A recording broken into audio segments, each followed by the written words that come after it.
By the time Bridget Munich walks to work in bright sunshine, the streets of Westbury are quiet.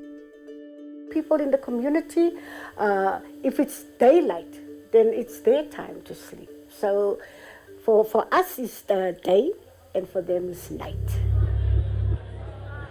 Auntie Bree, as people call her, grew up with illicit drugs. What I personally experienced in my days with my brothers, they used the dagga and mandrakes, but those dagga and mandrakes, they were very calm.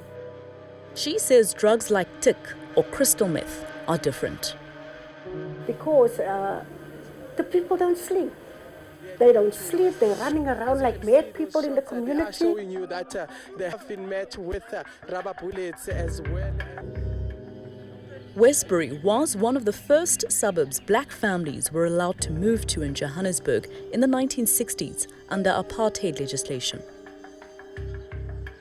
You know, there's families that live 12 in a bachelor flat. There's unemployment, there's poverty.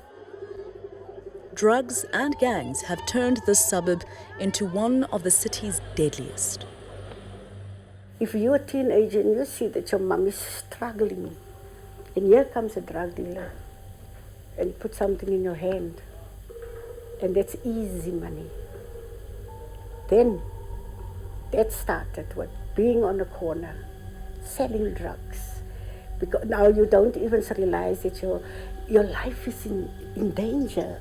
Promises are made, and then in the end, nothing happens. Generations trapped in a drug pattern that's hard to break. By the 90s, Westbury had the highest rate of mandrakes use in the country. Heavy-handed police crackdowns have done little to break the cycle. Provincial Police spokesperson Brigadier Brenda Muridili is optimistic about the latest plan. The area is regarded as having been stabilized in a sense that we do not get as many incidents as we used to before the intervention, because that was the national intervention, and we brought in specialized units from the national intervention unit, and we had our tactical response unit. We also have working together with other stakeholders. But Auntie Bree has mixed feelings about the police, saying they did little to stop local dealers when her sons struggled with drugs. I didn't know they were on drugs. And then I saw the monsters, where they became very aggressive, very, very aggressive. I used to phone the police, 2 o'clock in the morning, no help. I couldn't go to my family because she can't come here because her son is going to steal. So it was very hard for me as a mum walking the streets of Westbury. Bridget won't accept that the area's children will only ever be shaped by gangs and drugs. We need to bring back the positive in our community and forget about the negativity. We need our Westbury place of dreams. We need it back. And I firmly believe that God is going to give our community back to us. That's why we want to change the mindsets. She runs a centre to support the youth and keep them occupied with positive things. I can proudly say that we replaced the guns and drugs with our skills development program. I think if you don't want to do the A+ or the coding or the computers, we have the other skills, like the performance arts. We have the women empowerment, where we do permanent pads, sanitary pads. Then we take it to the schools. The Westbury Youth Centre sees young people as future leaders and problem solvers. I work with the strength of people. Even if somebody that's on drug walks into my space, I don't see the negativity, the drug, and there's a soul in this body, and there's a brain in this body. And these children got dreams, they've got visions, but so many of our youngsters are in cold graves. They cannot, the dreams are gone. And it's so sad in this community that we are losing so many lives.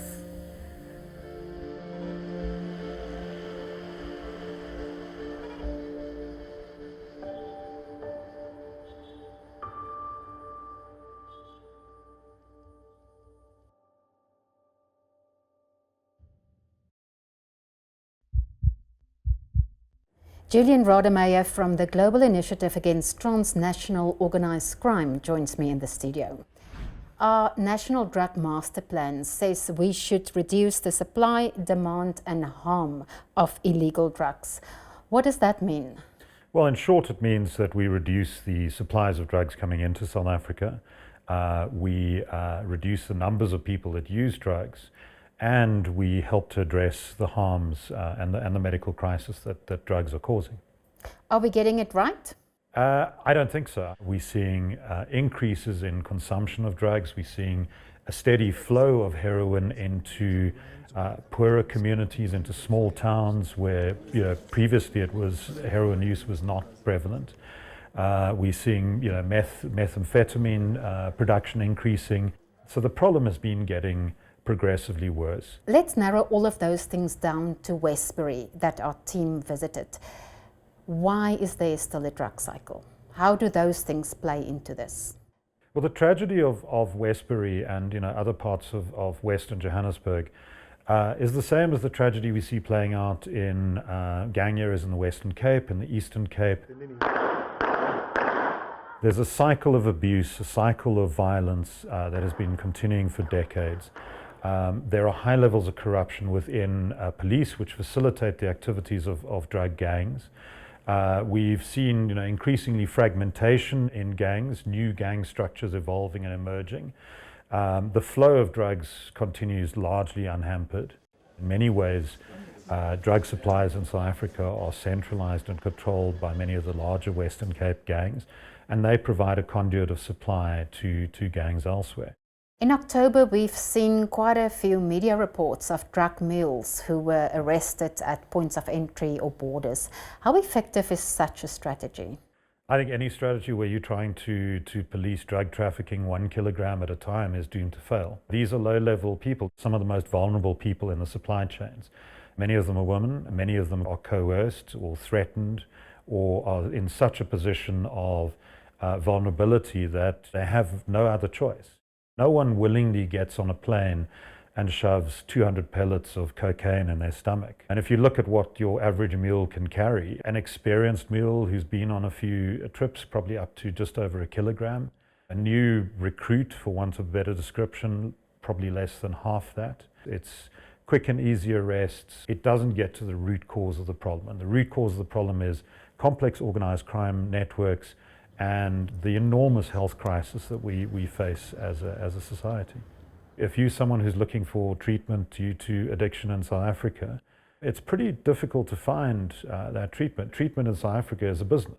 And the poorest of the poor, there's very few opportunities or places for people to go. Simple things like methadone treatment are unavailable to the vast majority of people who need it. Julian Rademeyer from the Global Initiative Against Transnational Organised Crime, thanks for your time. Thank you.